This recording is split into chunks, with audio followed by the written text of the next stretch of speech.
우리 하나님의 말씀을 봉독하겠습니다. 마태복음 5장 8절입니다. 마음이 청결한 자는 복이 있나니 그들이 하나님을 볼 것임이요. 아멘.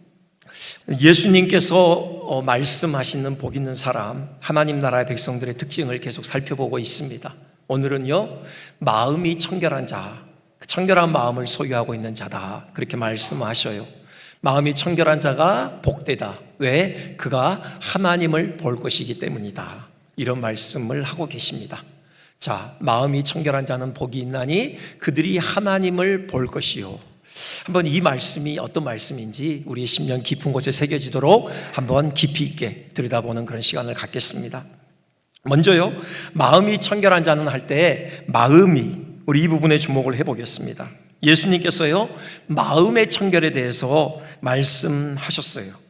사실 이 당시 유대인들은 외적인 정결에 신경을 아주 많이 썼거든요. 일례로 이들은 밖에 외출했다가 집에 들어와서 식탁에 앉기 전에 반드시 하는 의식이 있죠. 손을 물로 씻는 의식이에요. 그러니까 손을 씻지 않고는 결코 음식을 입에 대지 않았습니다. 이유인즉 밖에 다니다 보면 나도 모르게 부정한 곳에 손이 접촉될 수 있어요. 손이 부정해지는 것이죠. 그 부정한 손으로 음식을 만지게 되면 음식이 부정해집니다. 그 부정한 음식이 내 몸에 들어가면 내 몸 전체를 부정케 하는 것이죠. 그래서 반드시 손을 씻었던 것입니다. 좀 경건에 열심히 있는 바리새인들은 손만 씻지 않고요, 팔꿈치까지 그렇게 씻었어요. 그런데 예수님의 제자들은 손을 씻지 않고 그냥 덥석 음식을 먹었죠. 그 장면을 바리새인들이 목격을 해요. 아주 질색을 합니다. 씩씩대면서 예수님을 찾아와 항변하죠. 왜 당신의 제자들은 저 더러운 손으로 음식을 먹는 것이요? 랍비라 자처하는 사람이 이런 것 하나 제대로 가르치지 않으면 이 사회가 어떻게 되겠어? 저 무지한 민중들이 영향을 받을 것 아니요? 이렇게 따져 물었어요.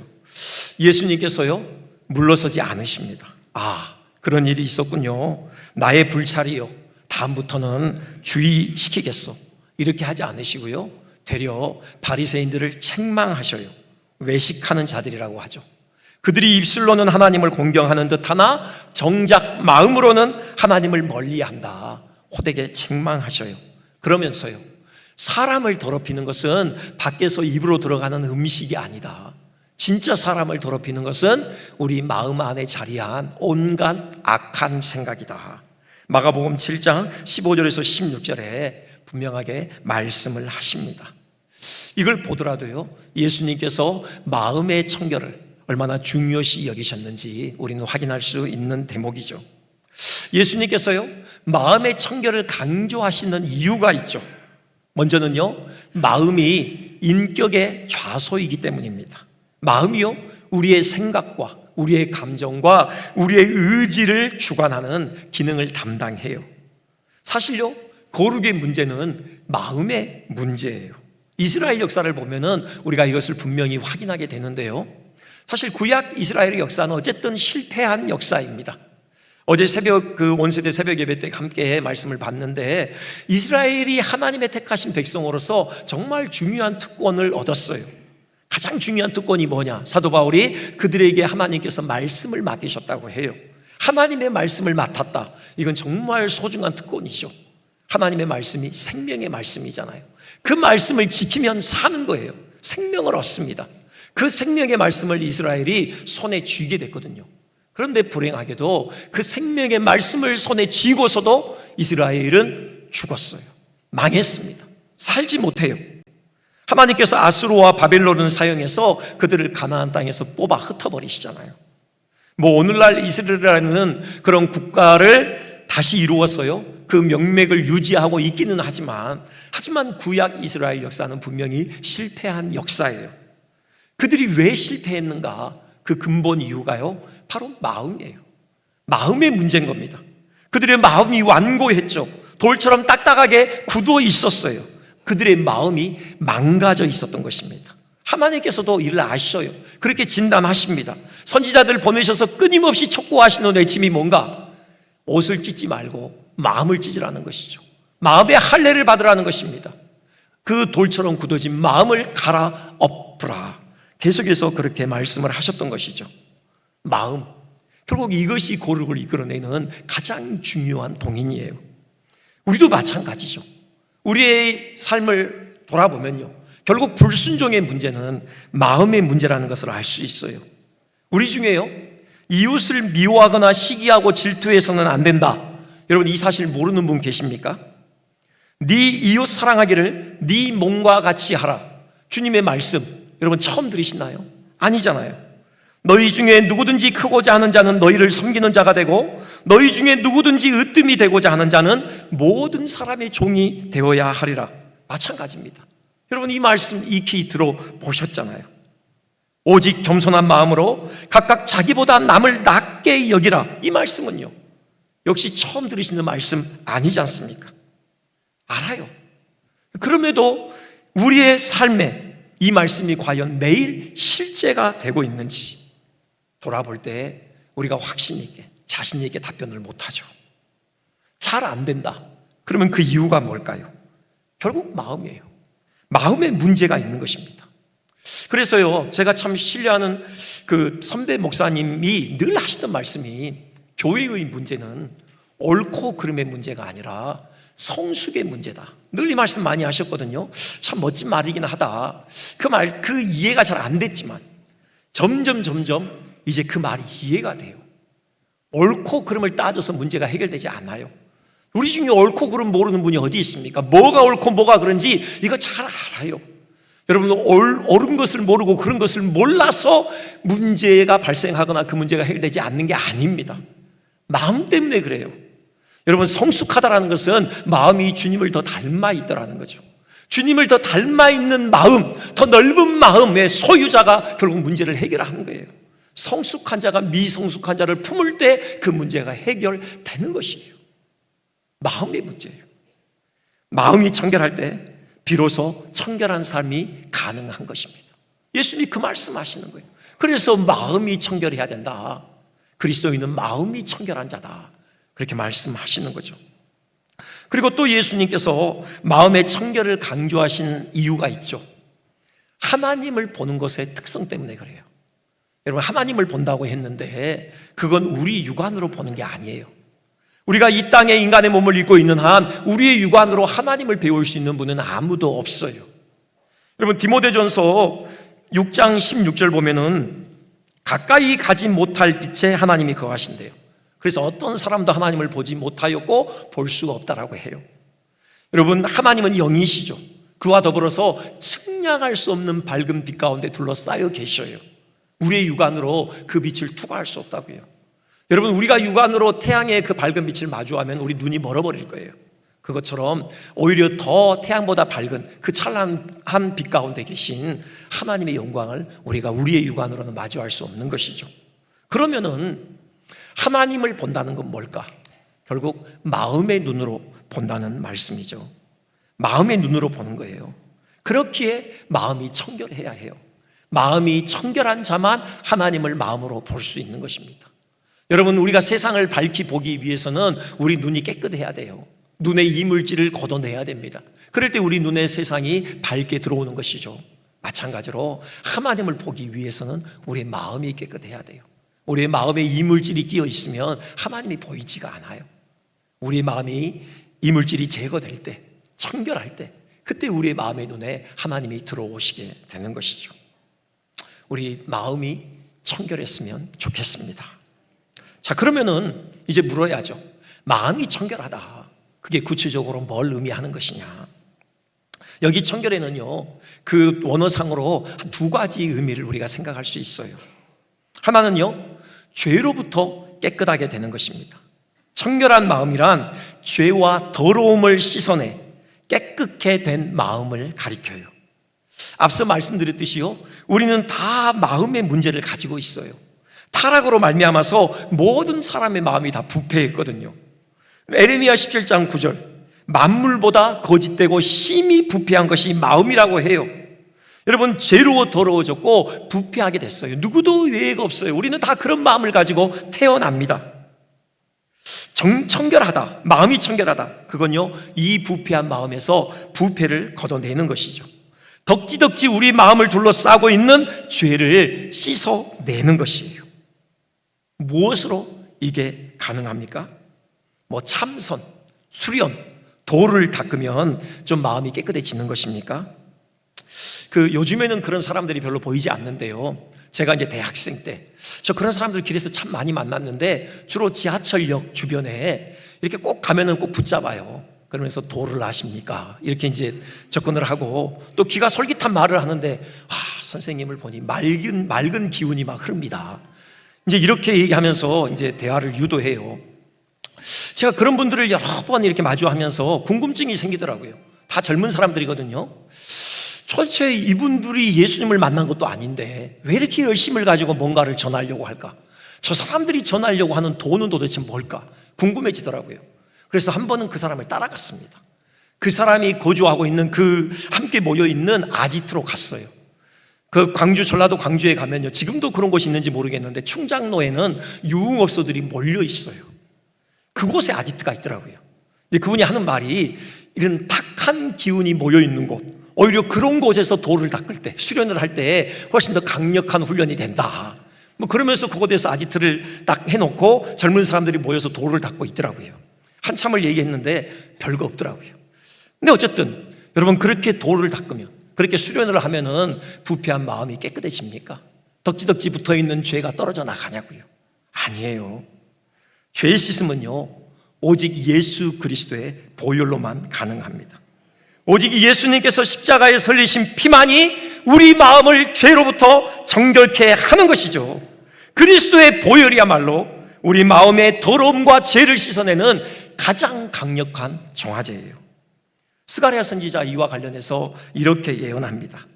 그날에 죄와 더러움을 씻는 셈이 다윗의 족속과 예루살렘 주민을 위하여 열리리라.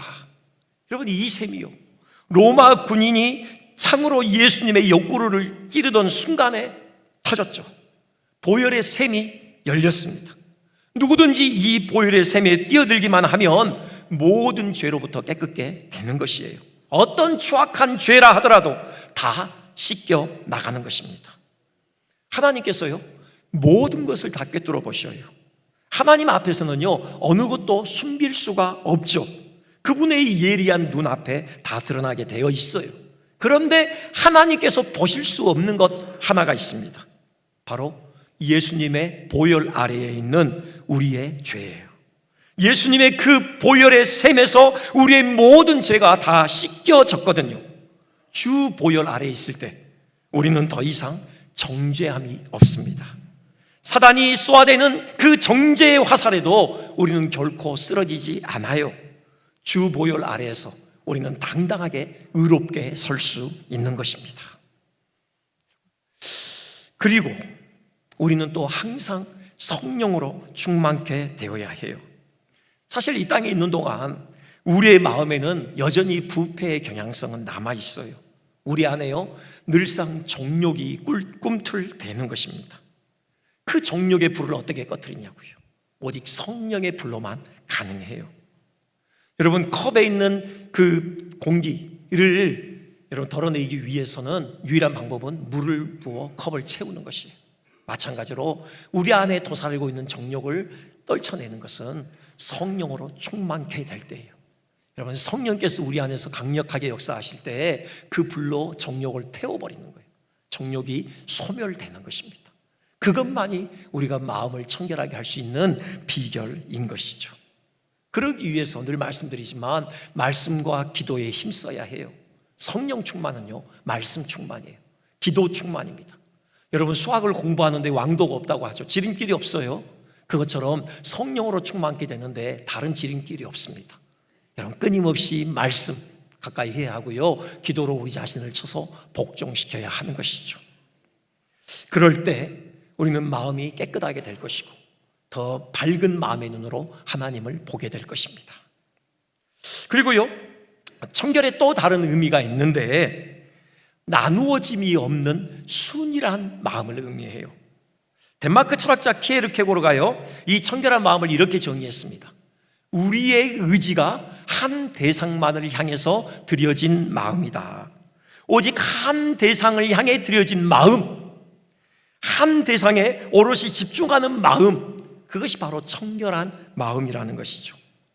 여러분, 경주마 보셨죠? 경주마들은 얼굴에 뭔가를 쓰고 있잖아요. 특별히 눈 뒷부분에 이렇게 뭔가 고무마개 같은 것을, 컵 같은 것을 이렇게 하고 있어요. 그걸 이름하여 차안대 그렇게 부르더라고요. 눈 가리개인데요. 왜 하느냐?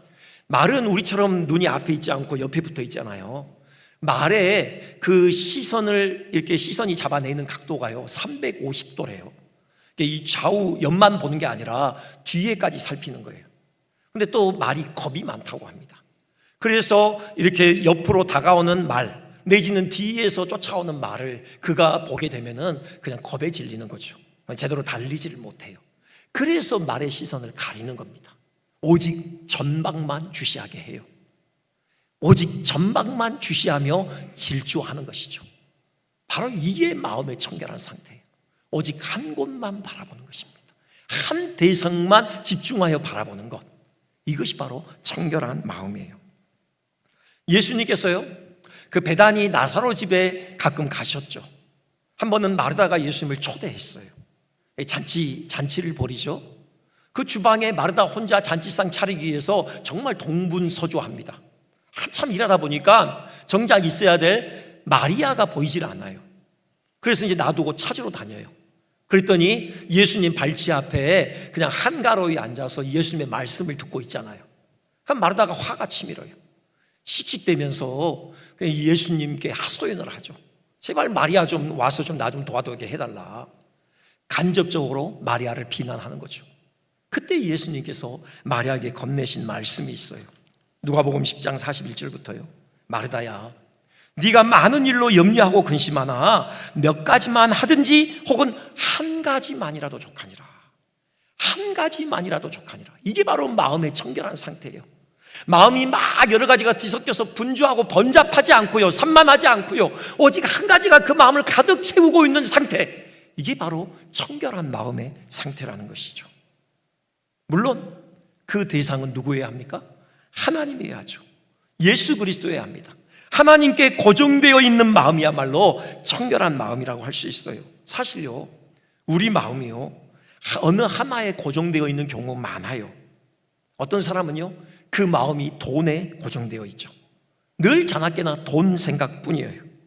어떤 사람은 권력이 그 마음을 가득 채우고 있어요. 권력만 바라보고 질주하는 것이죠. 또 어떤 사람은요 성적인 쾌락에 온통 마음이 집중되어 있습니다. 어떻게 하면 이 쾌락을 충족시킬까? 밤낮으로 그것만 연구하는 사람들이 있어요. 이런 세속적인 욕망에 사로잡혀 있는 상태를 마음이 청결한 상태라고 하지 않아요. 오직 하나님께만 그 마음의 시선이 향하는 것이죠. 마리아가 그랬어요. 예수님께서 마르다에게 그 말씀하시고요, 마리아를 공개적으로 칭찬하셔요. 이렇게 말씀하십니다. 마리아는 이 좋은 편을 택하였으니 빼앗기지 아니하리라 그래요. 마리아의 마음에는 한 가지가 가득 채워져 있었다는 거죠. 한 방향을 향하여 집중하고 있대요. 예수님은 그걸 좋은 것이라고 그래요. 그게 뭘까요? 예수님이에요. 마리아가 누굴 보고 있는데요? 예수님을 보고 있잖아요. 예수님 발치 앞에서 예수님의 말씀에 온통 주의를 집중하고 있어요. 그러니 그 시선은 육안만이 아니라 그 마음의 시선은 예수님께 집중되어 있었던 것이죠. 지금 그걸 칭찬하시는 거예요. 이게 바로 마음이 청결한 상태다, 예수님께서 말씀하시는 것이죠. 여러분, 그렇습니다. 주님께로 온통 그 시선이 집중되어 있어야 한다라는 거예요. 이걸 주님께서는 다르게 말씀하시는데요, 마음을 다하고 목숨을 다하고 뜻을 다하여 주 너의 하나님을 사랑하라고 하시죠. 이 대목에서요 우리가 자주 범하기 쉬운 잘못 하나에 대해서 좀 생각을 해보고자 해요. 실천적인 무신론이라고 이름 붙일 수 있는데요, 우리는 다 유신론자들입니다. 우리 하나님 다 믿잖아요. 그리고 하나님이 유일하신 창조주 하나님이심을 믿죠. 그런 면에서 우리는 유일신론자들이라고 할 수 있어요. 그런데 우리가 일상을 지내다가 어느 한 경점에 마치 무신론자처럼 행동할 때가 있어요. 생각지 않은 어려운 일을 당할 때, 힘에 부치는 난관에 봉착할 때, 여러분 그때 우리가 어떻게 반응합니까? 뭐 병이 걸렸다. 그럼 일단은 그 병에 가장 권위 있는 의사가 누군가 우리는 열심히 찾죠. 그리고 그 의사가 재직하고 있는 병원에 전화를 걸어서요, 예약을 해요. 가능한 한 빠른 시간에 진료 예약을 잡아달라고 부탁을 하죠. 그리고 의사를 찾아가고 의사가 처방한 대로 약을 먹고 그렇게 하겠죠. 자, 돈이 필요할 경우가 있어요. 돈으로 이제 돈이 해결할 수 있다고 생각하고요. 그러면은 당연히 통장의 잔고를 확인할 거예요. 많이 들어있다? 그럼 안도의 한숨을 내쉬겠죠. 근데 부족하다. 그러면 이제 그때부터 동분서주 움직입니다. 은행에 대출을 받든지 가족부터 시작해서 가까운 친구까지 쭉 전화를 걸어서 어떻게 돈을 융통할 수 있는지 아쉬운 소리를 하게 돼 있죠. 여러분, 때로는요, 권력이나 배경이 필요하다라는 생각이 들 때가 있어요. 그럼 또 어떻게 합니까? 또 이제 지인 명부를 들여다보는 거죠. 이 문제를 해결할 만한 힘을 가지고 있는 사람이 있나? 여러분, 수소문하게 되는 것입니다. 자, 이게 뭐 문제가 있습니까? 우리가 생각할 지점은 이거예요. 이 과정에 하나님께서 어디 계시냐라는 사실입니다. 과연 내가 하나님을 나의 삶의 주인이시오, 그래서 나의 삶을 온전히 책임지시는 분으로 인정하고 있는가 하는 점을 돌아보자는 거죠. 내게 일어나는 일 중에요, 그 어느 것도 하나님의 간섭과 허락이 없이는 일어날 수 없다는 사실을 진정으로 내가 믿고 있는가 하는 것입니다. 그래서 그 문제를 만났을 때 먼저 하나님 앞에 엎드려 하나님께 그 문제를 내어놓고 하나님의 뜻을 묻고 하나님의 도우심을 구하고 있는가 하는 것이에요. 언젠가 말씀드렸지만 그리스도인은 문제를 해결하는 자가 아니라요, 문제를 해결받는 자라고 말씀드렸습니다. 문제 해결을 위해서 아무런 노력을 하지 말고 기도만 하라, 그런 말씀 아닙니다.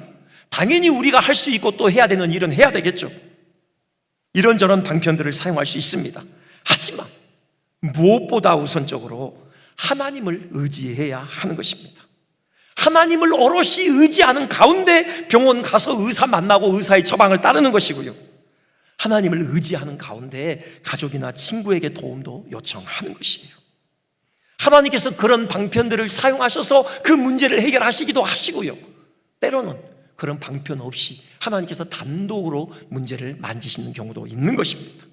중요한 것은 오롯이 하나님을 의지하는 마음 상태예요. 이렇게 하나님을 순전히 의지하는 자들을 위해 하나님께서 능력을 베푸신다, 하나님 분명하게 약속하셨습니다. 우리 같이 한번 역대하 16장 9절 말씀 한번 봉독할까요? 자, 시작. 여호와의 눈은 온 땅을 두루 감찰하사 전심으로 자기에게 향하는 자들을 위하여 능력을 베푸시나니. 아멘. 그렇습니다. 전심으로 하나님을 향하는 자들, 그들에게 하나님께서 아낌없이 능력을 베푸신다고 하는 거예요. 그럴 때 우리의 마음의 눈이 열려서 하나님의 영광을 목도하게 되는 그런 은혜가 우리에게 주어지는 것이죠. 우리의 삶에 한 경점도 빼놓지 않고 이 하나님의 이 충만한 임재, 그 능력의 베푸심이 함께 하시기를 주님의 이름으로 축원드립니다. 마지막으로 살펴볼 것은요, 자, 이렇듯 마음이 청결한 자 하나님을 보는 복을 누릴 것이라고 하셔요. 앞서 말씀드렸듯이 하나님을 보는 것, 육안으로 보는 것이 아니라 마음의 눈으로 보는 것입니다. 그런데요, 본다, 이 보는 것은 사실 알의 최고의 형태예요. 인식의 최고의 방식입니다. 여러분, 영어에서도 알다, 이해하다, 이 말을요 본다는 말로 표현을 해요. I see, I see. 그게 문자적으로는 나는 본다, 그 말인데요, 우리가 보통 대화할 때 막 옆에 사람이 막 뭔가 설명해요. 그럼 우리가 뭐라고 답하죠? I see. 그래요. 뭡니까? 나 이해했어, 알았어, 그런 말이에요. 보는 것은 인식에 있어서 최고의 형태입니다. 자, 그런 면에서 하나님을 본다, 그건요 하나님을 아는 것이에요. 단지 지적으로만 하나님을 아는 것이 아니라 우리의 온 인격으로 하나님을 아는 것, 그것이 바로 여기서 주님 말씀하신 하나님을 본다는 것이죠. 자, 이걸요 우리는 에베소 교회 성도들을 위해 기도하는 바울의 기도를 통해서 분명하게 확인하게 돼요. 에베소서 1장 17절부터 보면요, 바울이 에베소 성도들을 위해 이렇게 기도하는데요, 지혜와 계시의 성령을 그들에게 부어주시기를 원해요. 그럼 어떻게 됩니까? 하나님을 알게 되는 거죠. 자, 그걸 다른 표현으로 사용하는데 마음의 눈을 밝혀달라는 거예요. 마음의 문을 열어달라는 것이죠. 그러면 하나님을 본다고 해야 되잖아요. 근데 뭐라고 그래요? 알게 하시기를 구하노라 그래요. 자, 보는 것과 아는 것은 같은 거예요. 보는 것은 알매 있어서 최고의 형태를 가리키는 거죠. 지혜와 계시의 성령이 우리에게 주어질 때 우리의 마음의 눈을 열어주시는 거예요. 그래서 더 분명하게 하나님의 영광을 목도함으로 하나님을 알게 되는 거죠. 우리를 부르심의 소망이 무엇인지 아는 겁니다. 하나님의 그 거룩의 영이 우리 가운데 임재하실 때, 그 거룩의 빛이 우리 가운데 비춰질 때 우리의 죄악을 깨닫고 가슴을 찢으며 죄악을 토해내며 회개하는 역사가 있게 되어져요. 그럴 때 죄사함의 은혜가 무엇인지 더없이 선명하게 경험하게 되는 것입니다. 하나님께서 우리에게 안겨주시고자 하시는 복이 이 거룩의 복이구나, 우리는 분명하게 알게 되고 기뻐하게 되는 것이죠. 성도의 기업의 영광이 풍성이 무엇인지, 우리에게 안겨주시고자 하시는 하나님 나라의 그 영광이 무엇인지를 우리는 알게 되어져요. 성령께서 충만하게 임재하실 때 성령 안에서 의와 평강과 희락으로서의 하나님 나라를 경험하게 되는 것이죠. 장차 우리가 영구히 누릴 그 하나님 나라의 실상이 무엇인지 우리는 알게 되는 것이에요.